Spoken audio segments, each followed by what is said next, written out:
This makes me think about times that I've interacted with people on Twitter and gone, why am I arguing with this person? Because sometimes they're that person that's at that rally, holding up a sign that says SEC, ESPN, media fraud, or a playoff bracket with Sage Steele on there with Brett McMurphy as the worst college football people in the country.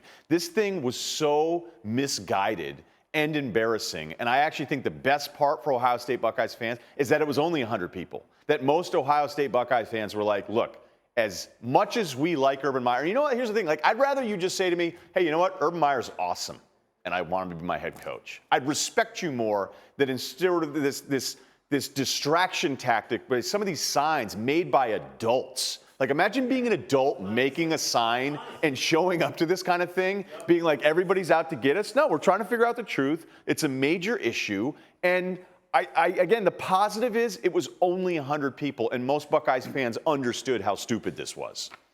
It's just fascinating because, like, what do you hope to get accomplished? They've acknowledged it's going to take 14 days to come up with a decision either way.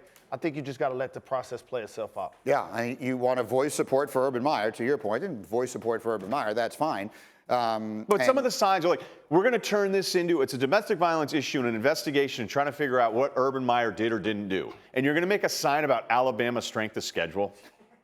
It is. You know what I mean? That's the stuff I'm looking at last night going, well, you want me to take you seriously? Like, I can't. But a lot of people, and you just said it almost like social media, don't want you to take them seriously. They want to be acknowledged.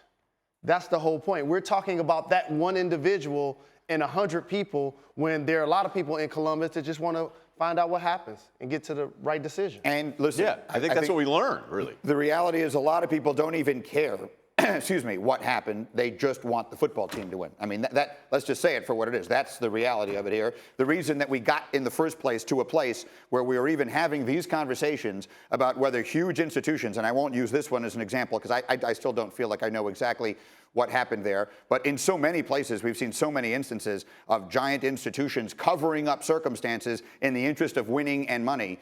That is that mentality. That's how you wind up in that place where you wind up with the Larry Nassers of the world and things like that happening, because there are people who just say, I don't care about any of that stuff. I really don't care about people I don't know being hurt or harmed emotionally or otherwise. I just want the football team to win.